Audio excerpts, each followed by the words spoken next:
I went on a 3.5 hour drive yesterday, and I learned something incredible that I want to share with you today. I was on that drive with my partner Emily and my dog Dublin, and we decided we wanted to check out some new comedy podcasts. Now, I don't regularly listen to comedy podcasts. I listen to business and success shows. So I thought it was a great opportunity to explore a little bit as a podcast listener. And what I discovered validated something that I had already seen in data before. And that thing is what I want to share with you today. That thing is the power of guestless podcast episodes, or solo podcast episodes, or monologue episodes. I've heard it called a lot of things, but the idea is this: publishing podcast episodes that are something other than a guest interview. This may or may not be something that you're already doing with your podcast, but either way, it's something that you should consider either starting or doing more of. And today I'm going to explain exactly why. My name is Kevin Schmidlin. I am a 7-figure podcaster and podcast coach. And today I'm going to help you learn how to make and publish amazing solo or guestless episodes of your podcast so that you can publish more episodes in a fraction of the time and publish episodes that your listeners actually like more. So if that sounds good, stick around and let's hop in. Now, like I said before, I am not usually a comedy podcast listener, but I do help a lot of comedy podcasters. So when my partner Emily suggested, let's listen to a comedy show, I thought, you know what? That's a great idea. But what's cool is that in doing so, in exploring and listening to a handful of the top comedy podcasts, I discovered an insight which is going to help all podcasters, including you. So Emily was the one behind the wheel as we were driving to Miami, and I was the one with the phone in the passenger seat on podcast duty. Now, I did what you would normally do if you were trying out a new genre of podcasts. I went into Apple Podcasts, went to the comedy section, and just looked at the top charts. What are the top charting comedy shows? A lot of them looked the same. There were kind of one of two categories. There was a show that was 2 or 3 celebrity comedians who brought on a guest every week. Those episodes were an hour long. There were some shows that were actors or actresses that were on shows who were rewatching that show and providing their commentary. And those were kind of the two main categories of comedy shows. So I thought, all right, let's listen to the top ones and see what they sound like. We did that. We tried the show with Jason Bateman. We tried the show with the Always Sunny in Philadelphia guys and a handful of others. And quite honestly, they were okay. We tuned in. They kind of bantered a little bit, talked about nothing. It was fine if you wanted to just have it on, but I was like, this isn't really engaging me at all. And so I kept scrolling, and I was like, I want to hear a show that really, really gets me laughing quickly. And then I found it, and it was different than the other shows. It was actually a podcast released by comedian Bill Burr. Now, whether or not you like Bill Burr's comedy, what was different about his podcast, it wasn't him with a bunch of co-hosts bantering about nothing. It wasn't him interviewing celebrity guests about whatever thing they're around to promote. It was literally just him ranting. You tune into the episode, he just starts, and he starts ranting about something that annoys him. Now, I find Bill Burr's comedy funny because it just cracks me up how angry he is all the time and how he's always complaining about stuff, and he just points out some funny things. So I was like, oh, this is cool. I like Bill Burr's comedy. I pressed play, and it was basically just him going into comedy bits, making the same kind of jokes that I love from his comedy specials. And I was like, aha. This is really good. Sure enough, Emily and I listened to an entire solo episode with Bill Burr of him just ranting about stuff. We laughed more from that episode than 4 other comedy shows that are charting higher on Apple Podcasts made us laugh. And I thought, oh my gosh, this confirms an insight that I discovered from my own show. And so now it's time to share this with you, the Grow the Show listener. Now, there are some podcasters in my accelerator program, the Grow the Show Accelerator, who are comedy shows, but actually the vast majority of those podcasters aren't comedy shows. They're mostly online business owners who have a show that's, related to their business and are looking to grow their audience and monetize. We have other entertainment-based shows as well, but that's kind of our wheelhouse. Now, recently in the group coaching sessions of the Grow the Show Podcast Accelerator, I've had several different podcasters from all across the genre map asking me what my thoughts are on solo podcast episodes. And the reason why they ask me that is because they have looked at their analytics data, they've looked at their retention rate, they looked at their download numbers, and they've noticed the overall engagement that they get from their audience when they publish each episode. And what they've found is that they have better metrics, they have better performance on solo episodes of their podcast compared to guest episodes of their podcast. And so they noticed this thing and they wanted to get insight from me. That's what they hired me to do. That's why they're in the program. And so they came on to coaching and they said, hey, Kevin, I'm noticing this in my numbers from my solo episodes. What do you think about this? Do you think I should be doing more solo episodes? Now, what's crazy about that is that I have noticed the same type of thing for my show, the Grow the Show podcast. It was just a few weeks ago that I took a deep dive into the Grow the Show podcast to look at what we're doing, what our analytics look like, what we might want to change. And I discovered something startling that I didn't notice before. The first thing I did was I fired up Apple Podcasts Connect to look at the retention rates of my podcast episodes. And if you've never done that, you're going to learn a lot if you do that. I highly recommend it. There's another video on the YouTube channel that explains exactly how to do that.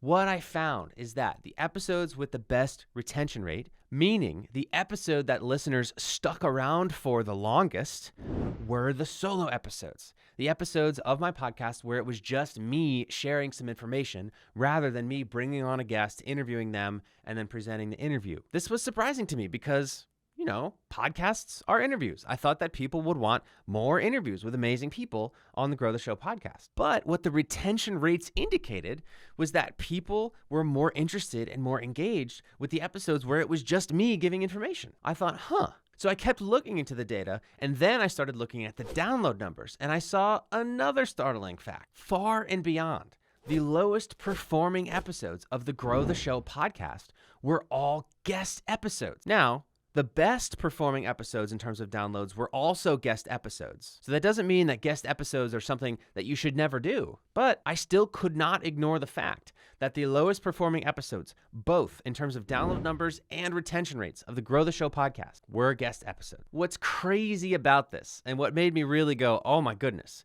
is that guest episodes of podcasts are by far the most expensive for you to produce in terms of money and time. If you're a solo podcaster that's not spending any money on production, you're doing it all yourself, it's the most expensive because it takes all of your time. And if you're a podcaster who has guests on your show, you know this. You understand that it takes a ton of time to pick a guest, invite them, schedule the back and forth, confirm with them, research them, prepare interview questions, get on the interview them for an hour, thank them for their time, edit the interview, write an intro, write an outro, publish the episode, email the guest, beg them to share, all these different things. Takes a lot of time, right? Compared to a solo episode where you do what I'm just doing right now, flip on the microphone, spit some fire, and move on. So you can imagine how surprised I was and excited at the opportunity I found when I discovered that the episodes that were performing the worst are the ones that took us the most time and money to produce. This is what my clients have discovered themselves and have asked me about, and this is also what Bill Burr has discovered with his comedy podcast. It is important as a podcaster to look at the metrics you have available to you to understand how the show is doing. But it's even more important after you look at that data to validate the assumptions that you're making based on the data with your listenership. So that's exactly what I did. I found this information. I thought, oh my gosh, look at this. These are the lowest performing episodes of the Grow the Show podcast. It seems that people don't like them as much. Let me go ask my listeners and see if that's actually true. So I hopped into the Grow the Show Facebook group, which has about 3,000 podcasters who are all listeners of the show. And I said, hey, everybody, I've been looking at the data and it looks like you are all getting more out of the solo episodes than I thought, because those are the ones that you're listening to. And it looks like that you're not getting as much out of the guest episodes than I thought. Is that true? I made a post in the Facebook group. There were 50 comments from listeners sharing how they feel about the show. And sure enough, across the board, people were saying, yep, I like listening to the solo ones because you cut to the chase. They're the punchiest. They're the shortest. I get the most value out of those. And the guest ones are often good if it's a good guest, but other times I'm just not as interested in the guest's background. I'm not interested in hearing their story. I'm coming to you for information, for tools and tips. And I was like, wow, message heard. So found the information, validated it with my audience, and then immediately went to my team and said, hey, everyone, we need to make some changes. We're going to produce fewer guest episodes of the Grow the Show podcast, and we're actually going to publish more solo episodes of the Grow the Show podcast. And that is what we have been doing. We actually have increased publishing from 4 episodes a month to 8 episodes a month. And we've decreased the guest episodes from 4 episodes a month to 2 episodes a month. What's crazy about this is that our downloads have been going up, our retention rates have been increasing since making this decision, and we have been spending less time, way less time, making the show. Benefits all around. Now, if you're not convinced yet that this might work for you, or you're not sure if it'll fit your audience, just think about how this logically makes sense. When you publish guestless episodes, 100% of the episode is with you and your audience. And your audience loves you. The reason why they listen to your podcast is because they like you. So when you publish guest episodes of your show, they get 100% that, you, which is the reason they came here in the first place. Another reason why solo episodes perform so well is because on average, they are way shorter. Right? So it costs the listener less time to consume the episode. Think about it. If I publish a 15-minute episode with just me sharing some information compared to an hour-long episode of me interviewing a guest, a lot of times the amount of information in those 2 episodes is the same, right? When I'm by myself, I'm able to just rip into 15 minutes of value, whereas it pretty much takes us an hour to get 15 minutes of value out of a guest. So those episodes are not only more efficient to make, but they're also way more efficient to listen to, which is why people love them. And if you're not somebody like me who is a business owner whose podcast supports the business and your show is entertainment only, think about the story that I started with here, which is the same thing was true for me as a listener experiencing a comedy podcast, right? I got more laughs out of 5 minutes of Bill Burr's solo show than I did for an entire hour of 4 comedians having a conversation with each other. Finally, the reason why I like this discovery and the reason why I'm excited to share this with you is because honestly, podcasting has a big monkey see, monkey do problem where everyone for the past 15 years has just been doing interview shows. And it's like, friends, there are no rules in this space. There's so much creativity to be had. Your podcast does not have to be hour-long interviews. Okay, so hopefully by now I have convinced you that you should consider doing more guestless episodes. But before I let you go, let me share with you a few strategies that I have learned after publishing dozens of solo episodes that make them better, that make them easier to record, and that your listeners love. So here are some tips to maximize the effectiveness of your solo or guestless podcast episodes. Number 1, the top thing is that if you're going to do this, if you're going to publish solo guestless episodes of your podcast, you must avoid rambling. The benefit of a solo episode is that it tends to be punchier and more efficient for your listener, and it's more efficient for you to make for sure. But if you take it too far, if you try to make it too efficient for you to make, you're just going to turn on the episode and rant for an hour. And trust me, when you're ranting, the time goes by way quicker than you even realize. And the problem with that is it takes you forever to figure out what you're trying to say, and your listener has to sit through you figuring that out. So the biggest mistake I see podcasters make when implementing this, when saying, oh, great, I can just make a solo episode, is that they turn on the microphone, they rant for an hour and a half, and then it totally defeats the purpose of the solo episode. Now, Bill Burr's solo episodes are like 2 hours long, but he can get away with this. He's been doing comedy for like 400 years, and he's a super famous celebrity. He can get away with it. You and I don't have that luxury. We don't have an hour to get to the point. And if you publish a long, hour-long, rambly solo episode that goes through tons of rabbit holes, it actually is going to completely defeat the purpose of publishing that solo episode, because you're still going to be rambling. It's still going to be an hour, just like a guest episode. But the problem is there aren't going to be any pattern interrupts, right? So if you're publishing an episode that's rambly and that is an hour anyway, it's actually better to have multiple voices, people talking on the episode, because it doesn't just drone on and on forever. So that's the number 1 pitfall to avoid. If you're going to try this out, don't publish an hour-long episode of you rambling. It's not going to get any of the benefits that you want to when publishing a solo episode. It's actually probably going to perform worse. This is the biggest challenge for me, and my producer, Catherine, and my video editor, Rose, are probably chuckling as they edit this, because this took me an hour to ramble.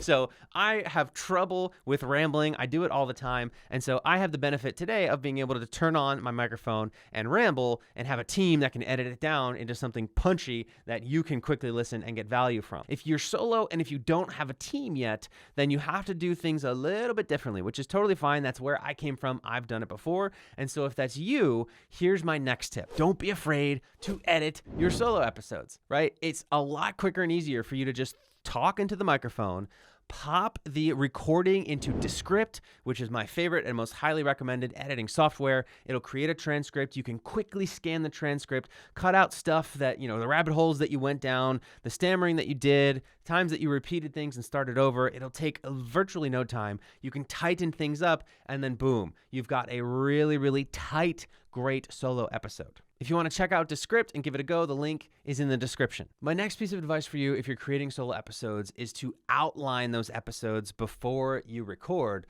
but don't script them out entirely. I know it can feel comfortable to completely script and write everything out, but number one, it takes a long time to write a really, really perfect script.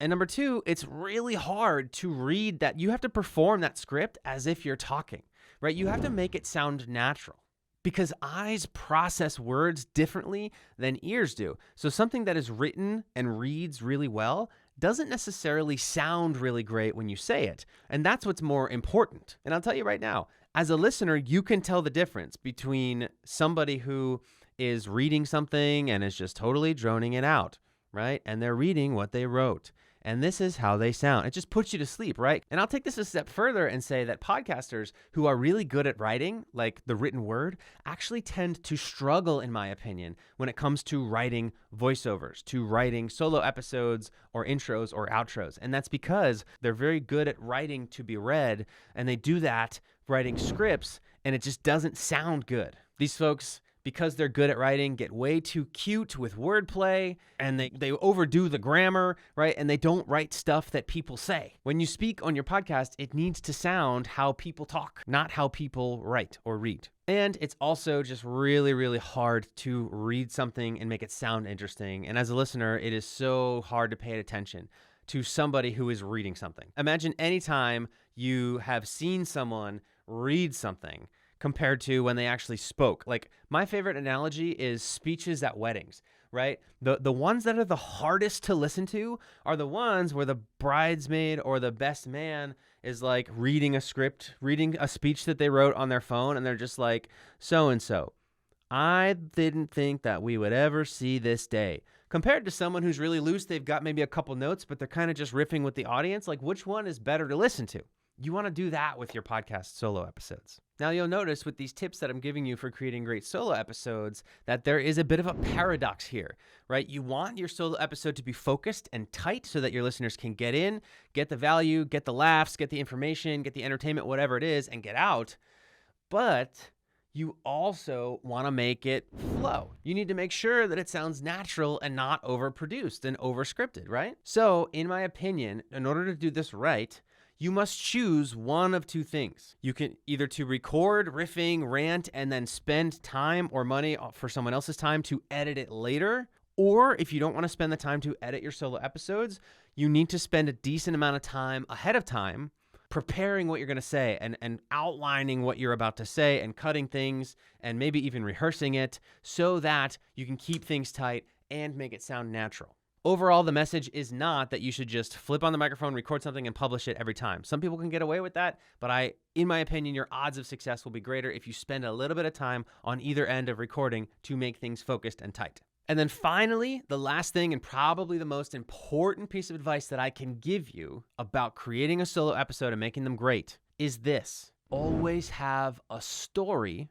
that illustrates the point you're making. Always. Information without a story attached to it is incredibly boring. It feels like you're back in school. Stories without an insight or information attached to it literally are what we do to put kids to sleep. A story that contains an insight or information or a lesson is what we love. So you should always avoid sharing a story without an insight or sharing information without a story. Now, I know what you're thinking. Well, how do I find a story to tell to illustrate the point that I want to make? Well, stories can come from a number of places. It could be an experience that you had. It can be an experience that a client of yours had or a friend or a family member of yours had. It could be a story that you read or heard about that someone famous or just somebody else went through that you don't know personally, or it could even be like a parable or a fable or a myth. You could literally make it up. And by the way, this is why every ancient text shares wisdom through parables and myths and stories. It's because as human beings, that's how we remember and internalize lessons, through storytelling. Notice that in the future, when you think back to what you've just heard me say, the first thing you're going to think about is probably Bill Burr, right? Is probably the story I shared of me driving from Orlando to Miami and listening to comedy podcasts and discovering how the solo one was way funnier than the one with guests. Or you might remember the story that I told of me discovering the metrics and the data that led me to the conclusions I just shared with you today. So if you take anything away from this solo episode about solo episodes, it's this: stories stick. Always have a story to tell that illustrates the point you want to make. If you do that, your listeners will be absolutely enthralled with your solo episodes. They're going to keep coming back for more. They're going to spread the word. Your show is going to grow, and you will be well on your way to becoming a 6 or even 7-figure podcaster. So that's it for this one. If you have any questions about how you can utilize what I just shared with you for your show, how you can publish amazing solo and guestless episodes, feel free to ask a question in the Grow the Show Facebook group, and I'd be happy to provide any extra details. And of course, if you haven't already, be sure to subscribe to this YouTube channel so that you can get more information to better grow, make, and monetize your podcast into the 6 and 7-figure stratosphere. I'll see you next time.